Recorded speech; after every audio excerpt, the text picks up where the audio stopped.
Los saludamos con gusto, deseando que Dios les bendiga. Vamos a considerar un tema con un enfoque matrimonial que tiene por nombre Lo que Dios unió y que está basado en el Evangelio según San Mateo, capítulo 19, versículos 3 al 6, que dice de esta manera: Entonces vinieron a él los fariseos, tentándole y diciéndole: ¿Es lícito al hombre repudiar a su mujer por cualquier causa? Él, es decir, el Señor Jesús, respondiendo les dijo: ¿No habéis leído que el que los hizo al principio varón y hembra los hizo? Y dijo: Por esto el hombre dejará padre y madre y se unirá a su mujer, y los dos serán una sola carne. Así que no son ya más dos, sino una sola carne. Por tanto, lo que Dios juntó, no lo separe el hombre. Como pueden ver en las letras de color rojo, hay dos enfoques en esta conversación. Un enfoque que tiene que ver con repudio y otro enfoque que tiene que ver con unidad. Así que en esta conversación entre el Señor Jesús y aquellos hombres que eran religiosos y conocían la ley, hay dos enfoques. Repudio, unos no preguntando cómo hacer para que el matrimonio sea bendición, para que el matrimonio camine en unidad. No, sino ellos pensaban si era lícito repudiar. Ese era el enfoque de su pensamiento, de su conversación, de su diálogo. Lo que querían investigar era tendiente al repudio, pero la respuesta del Señor es tendiente a la unidad. Habla sobre la unidad. Entonces, en el matrimonio debemos de preguntarnos las palabras de quién escucharemos. Cuando platicamos con familiares, cuando platicamos con amigos, cuando pensamos internamente sobre las situaciones del matrimonio, las palabras de quién vamos a escuchar. Aquellas palabras que hablan del repudio sobre sus diferentes escenarios, sobre sus causas, sobre si es lícito, si no es lícito, o vamos a escuchar aquellas palabras que tienen que ver con la unidad. Si nosotros queremos oír al Señor Jesús, debemos saber que Él habló de la unidad. El matrimonio verdaderamente es muy complejo, hay muchos temas que tratar. Uno de ellos es el carácter de los cónyuges. Como sabemos, algunos tienen un carácter alegre, otros un carácter fuerte, a veces es un carácter cuidadoso, a veces es más arrebatado. Esto es parte de la personalidad de cada quien. Hay temas de convivencia, hay temas de economía, de los hijos, temas que requieren de nosotros madurez. Hay asuntos de rutina, el nido vacío, ¿verdad? Cuando los años han pasado. Así que son muchos los temas del matrimonio. Parecería que el diálogo de estos hombres con el Señor Jesús podría tratar muchos de estos temas para ver si era lícito o si no era lícito, para ver si estaba justificada una decisión de repudio, de rechazo, de abandono o no. Pero el Señor, ¿en cuál tema se centró? Vamos a ver lo que respondió el Señor Jesús. ¿No habéis leído que el que los hizo al principio? Y fíjense cómo el Señor Jesús, cuando responde a este tema matrimonial, no va a hablar del hombre ni de la mujer, sino de aquel que los hizo al principio. Y quien los hizo al principio es Dios. Y Él los hizo varón y hembra. Y Él dijo, Dios que los hizo, Él dijo: por esto el hombre dejará padre y madre y se unirá a su mujer, y los dos serán una sola carne. Así que cuando nosotros tenemos alguna pregunta sobre el matrimonio, la conversación, el punto principal antes que cualquier otro, debe ser el que nos hizo. ¿Qué dice aquel que nos hizo? ¿Qué es lo que dice en su palabra aquel que me hizo a mí y aquel que hizo a mi cónyuge? Él es el tema central del matrimonio. Dios es el tema central del matrimonio. El matrimonio no es un tema de dos personas. No es lo que decida el hombre y lo que decida la mujer, porque es Dios el que los hizo y es Dios el que diseñó el matrimonio. Dice en Génesis 2:22 que Él hizo una mujer y la trajo al hombre. Dios usó el medio que Él quiso para traer a la mujer al hombre. Dios está desde el inicio del matrimonio. Dios está presente. El matrimonio no es un asunto de dos. Es un asunto de Dios, primeramente. Es un asunto del hombre. Es un asunto de la mujer, en segundo lugar.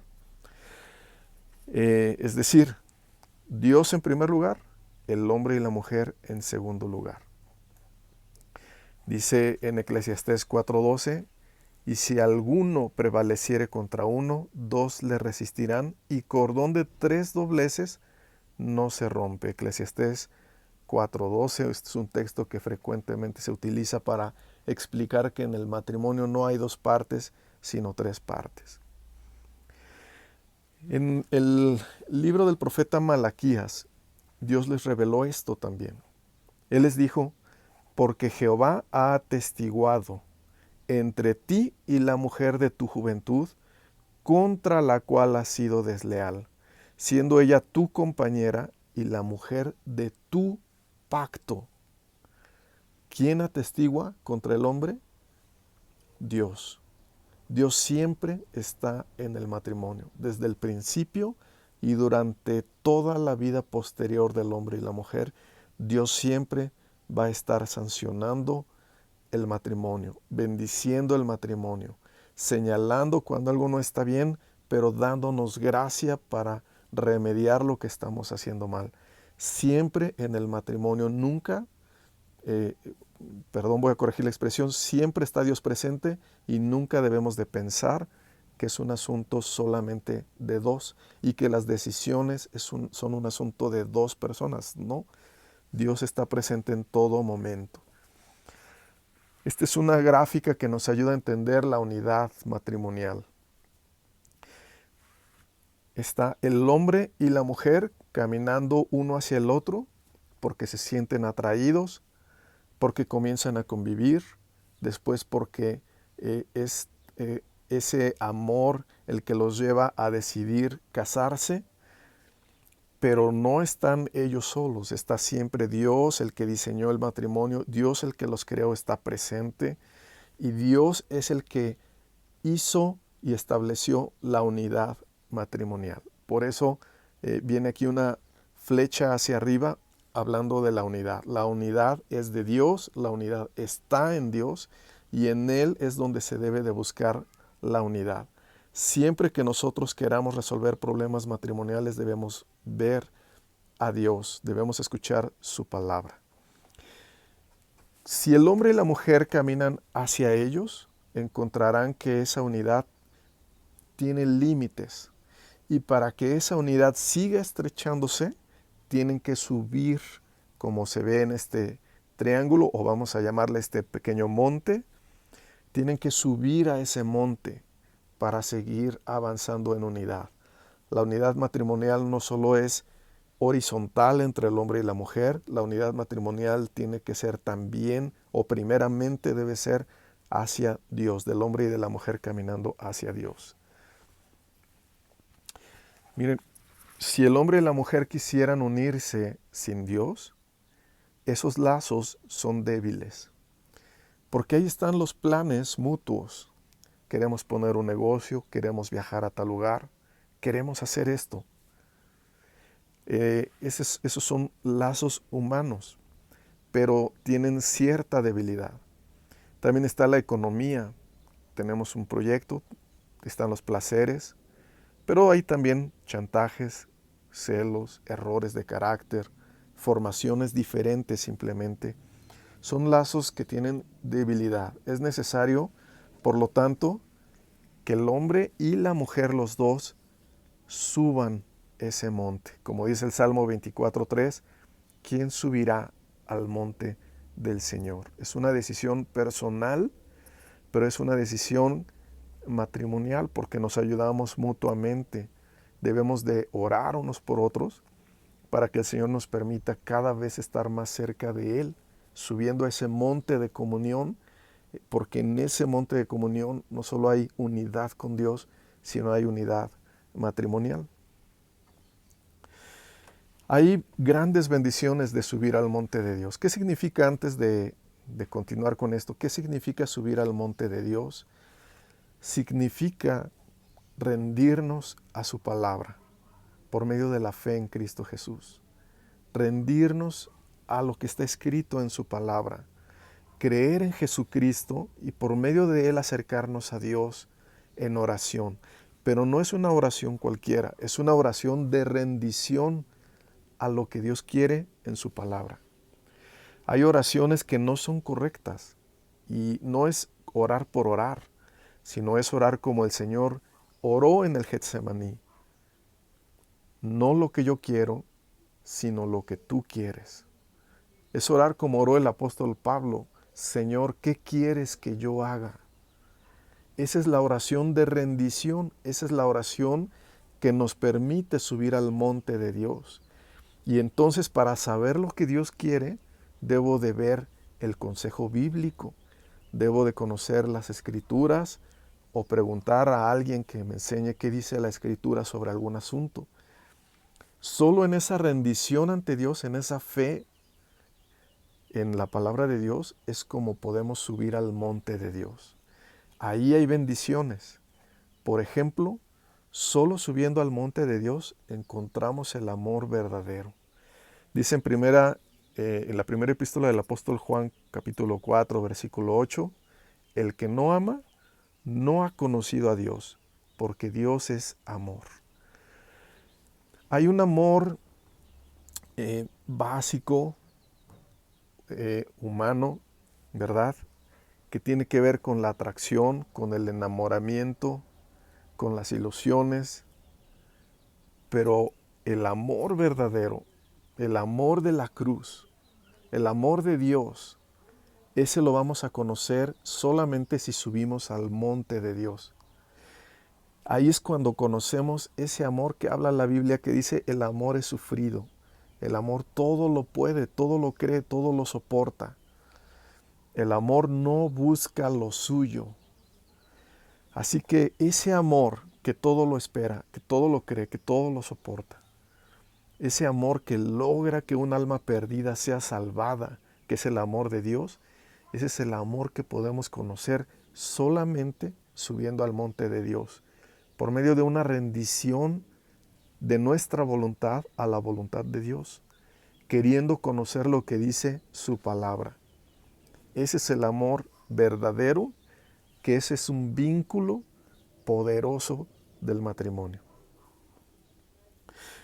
En el monte de Dios también recibimos la enseñanza correcta para nuestras vidas. Por ejemplo, ahí escuchamos la palabra de Dios. Cuando Moisés subió al monte Horeb, ahí Dios le entregó la ley. Esa bendición de subir a la comunión con Dios es que Dios ahí nos da su palabra.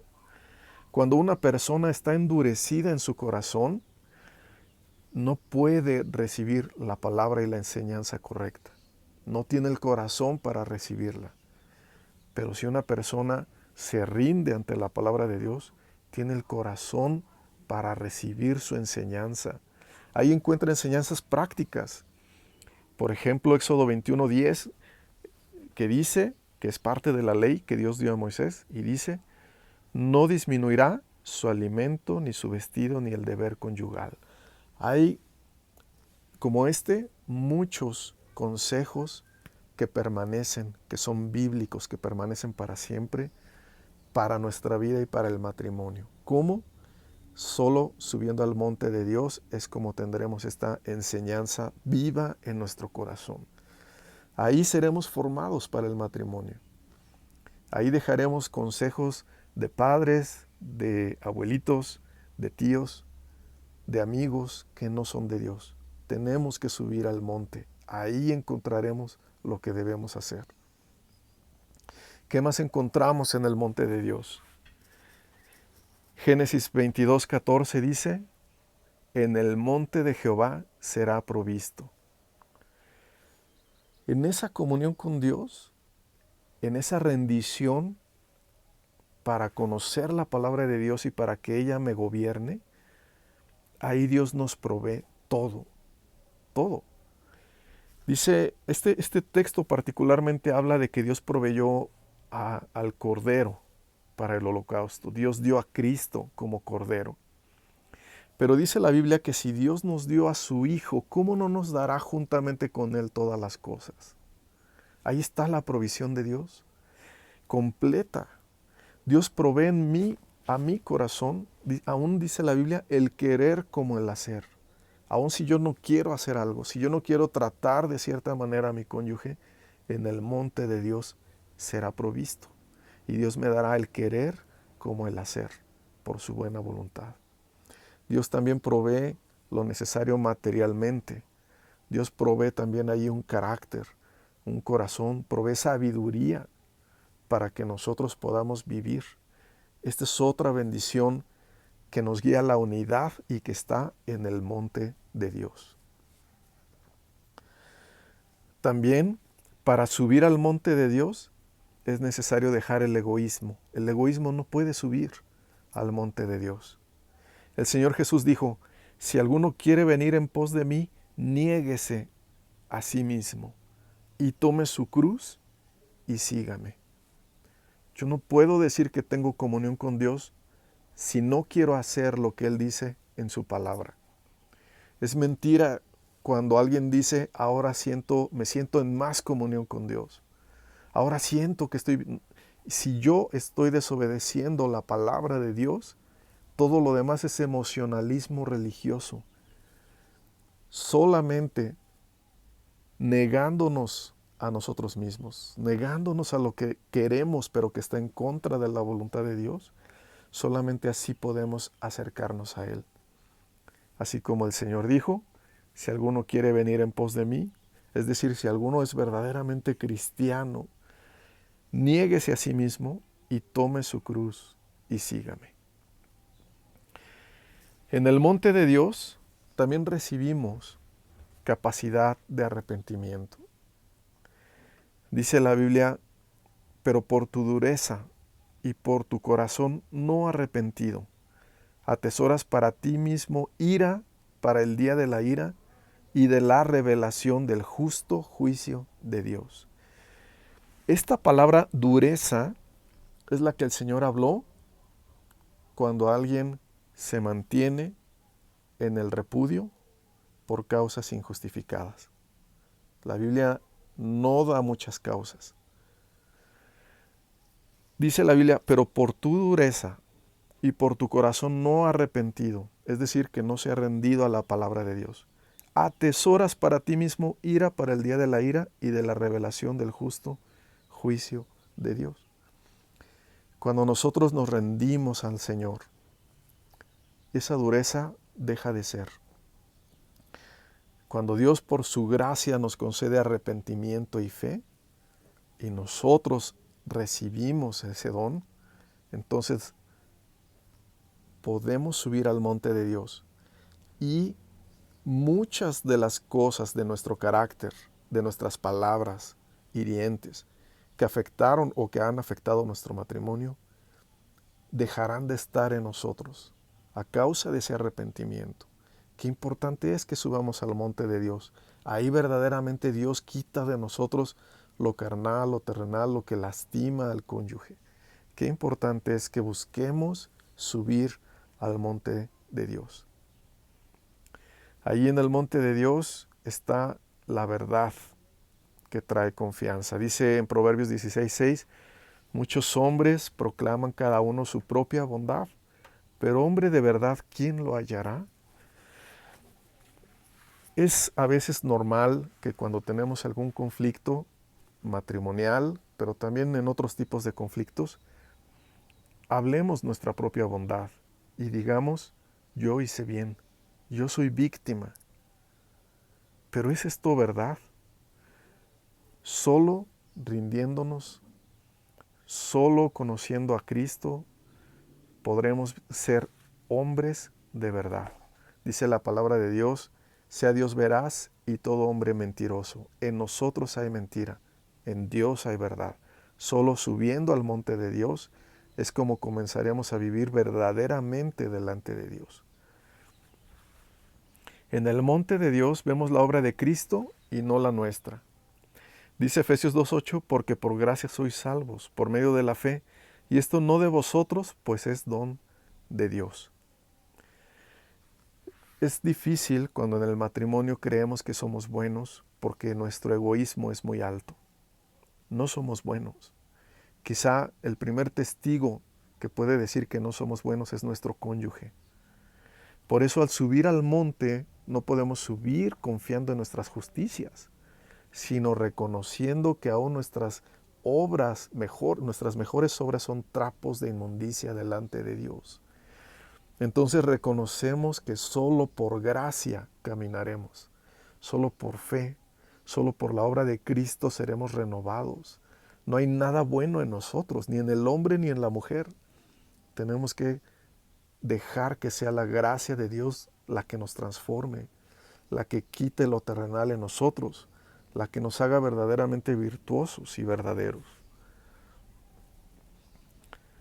En el monte de Dios hay otra bendición, que es que vemos el plan de Dios, ya no el plan de nosotros, ya no Egipto, sino la tierra prometida. Dice en Deuteronomio 34:1 que subió Moisés al monte y le mostró Jehová toda la tierra. A esa tierra de la cual Dios les había dicho, a tu descendencia la daré. Qué bendición es ver el plan de Dios y no nuestro propio plan. Qué bendición es poder, como un matrimonio, compartir el plan de Dios, rendirnos ante el plan de Dios.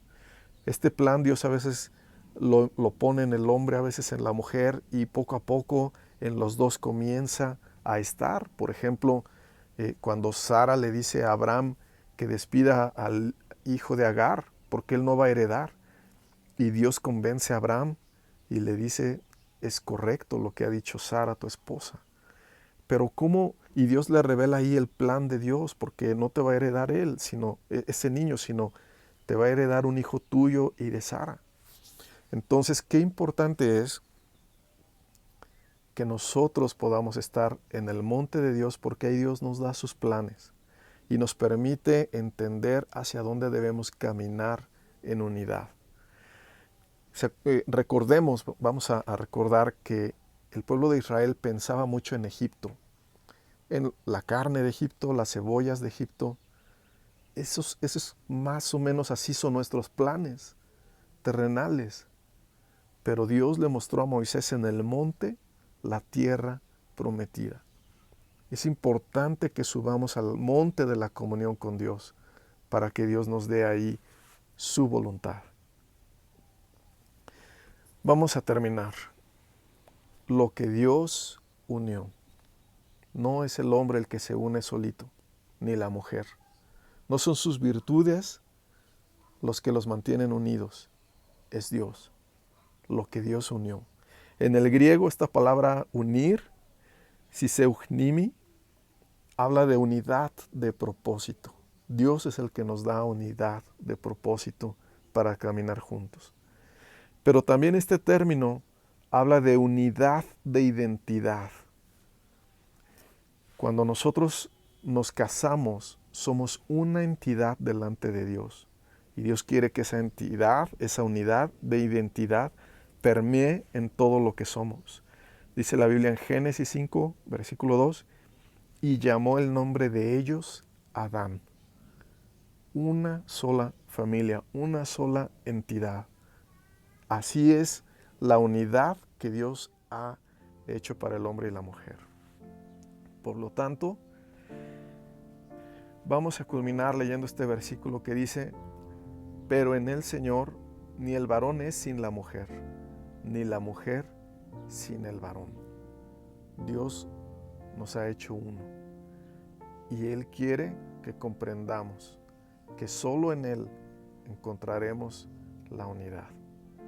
Quizá hemos enfrentado algunos problemas y situaciones y hemos hecho grandes esfuerzos por unirnos, pero los hemos hecho carnalmente y no hemos estado dispuestos a verdaderamente subir al monte de Dios, rindiendo nuestra voluntad a la palabra escrita que Él nos ha dejado.